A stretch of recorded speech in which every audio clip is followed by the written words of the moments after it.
Peyğəmbərimiz salavatullah buyurur: "Mən daima tövbə edirəm və Allahdan bağışlanma diləyirəm." Ağa müəllim, bayaq da siz peyğəmbərlərin tövbəsinə toxundunuz. Sualım bundan ibarətdir ki, tövbə günahların bağışlanması üçün nəzərdə tutulduğu halda məsum peyğəmbərlərin tövbə etməsinin səbəbi nədir?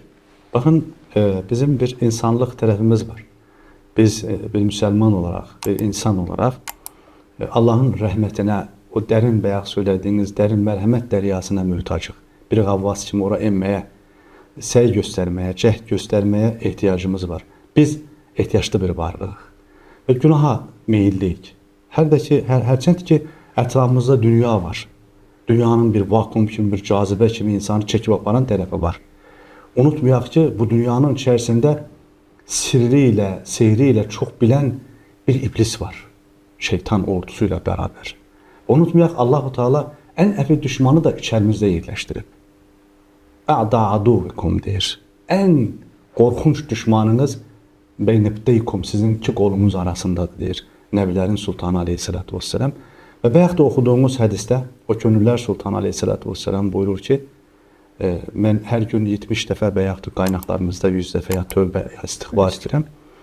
Deməli, Peyğəmbərlər və başda varlığın sərtacı Aleyhisselatü Vesselam eğer bir istiğfar edirsə, tövbə edirsə, deməli bize yeni bir kapı açır, yeni bir üfüq açır. Biz insan olarak sevgili Peyğəmbərimizi təqlid eləmə və ondan öğrenmə və onun məktəbində şagird olma xüsusiyyətimiz var. Öğrenəcəyik. Niçin tövbə edirdi? O vəhi alan və təbii ki Allah'ın Həbibim dediği və kitabında həyatına and içdiyi Nəbilərin Sultanı Aleyhisselatü Vesselam istiğfar edirsə, biz nə üçün istiğfar etməməliyik? Və yaxud o tövbə edirsə, gündə 70 dəfə, 100 dəfə, təbii ki, bunun bir ibrəti, arxasında bir hikməti var. Nədən ibarətdir bu? Öncə onu söyləyək ki, tövbə bir ibadətdir. Peyğəmbərlər ibadət olsun deyə eləyərlər.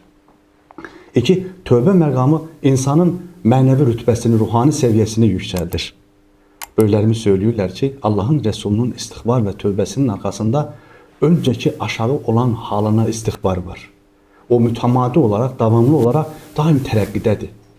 Yani kamilliğe doğru bir yelken açmış Nəbilərin Sultanı Aleyhisselatü Vesselam her istiğfarıyla bir mənəvi yükselişte, her tövbesiyle farklı bir alemi fethetmektedir. Ona göre onun hayatındaki tövbəni biz bu şekilde okumamıza ihtiyaç var. Bize gelince, mesela biz de namazımızdan sonra biz de istiğfar edirik. Biz belə bir iş görmədik ki, biz iş görmədiyəsində ibadət etmişdik. Namaz kimi önemli bir miraç səfərini tamamladıktan sonra, salamımızdan sonra yine de istiğfar edirik. Allah'ım, ibadət etmiş olsam da kusurluyam, nöqsanlıyam. Ne kadar kamil, ne kadar mükemmel, ne kadar güzel, ne kadar derin bir iş görsək, arkasında bir istiğfar var. Çünkü istiğfar insanı təkəbbürə gedən yollarının qapısını bağlayır. Bu baxımdan bizim dünyamızda, bizim aləmimizdə tövbənin xüsusi bir mahiyyəti, xüsusi bir yeri var. Və ikinci bir şey söyleyeyim sizə ki, və biz bir dünyada yaşayırıq. Elə bir dünyada yaşayırıq ki, bu dünya günah kirləriyle doludur. Tutalım ki, bir insan hakkında suizən edir. Xəfif görünər. Surəti haqdan görünən, ama gerçek olarak her şey göründüğü kimi değil. Ve insan bir adam hakkında suizən edir. Sonra fərqinə varır ki, bu dediğim kimi değil. O anda biz günaha giririk. Qəlbimiz qaralır. Bizim dünyamıza artık bir çat düşür. O könül güzgümüzün üzeri kölgelənir ve bəsirət gözümüz korlanmağa başlayır.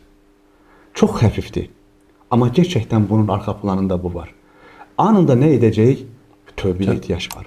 Ama tövbə də, ya Allah'ım, mən tövbə edirəm bu günahımdan dolayı bitmez. Tövbə üçün derin bir peşmançılıq lazımdır. Çünkü insan ne kadar ki peşman olmuyor, o günahda ısrar edecek. Onu yerine getirmeye çalışacak.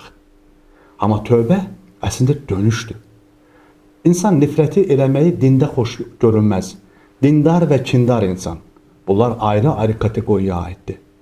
Lakin insanın la ilahe illahıda bir kini var. Neye karşı? İlahlara karşı. Çünkü Leylalara karşı biz Leyla'dan Mevla'ya doğru gedirik. Bu bakımdan bizim için bəli bir tövbə qapısının açıq olduğunu bilirik. Ama şeytan bizi o kapıyla da aldatmamalıdır. Tutalım ki bir insan həcce gedir. Həccül məbruru qazandı. Arkasınca ne edir? İstiğfar edir. Ne için? Çünkü babamız, inanç atamız Hazreti İbrahim gibi bir həcci yerinə yetirə bilmədik.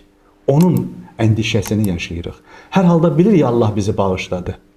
Çünkü həcdən çıxarkən insan anadan doğulduğu bir hala gelirse ki bunu dinimiz bize öğretir ama arkasınca ne edirik? Bir istiğfar edirik. Bayaq söylediğimiz gibi əslində istiğfar ve tövbe insanın kibirinin kökünü kurudur.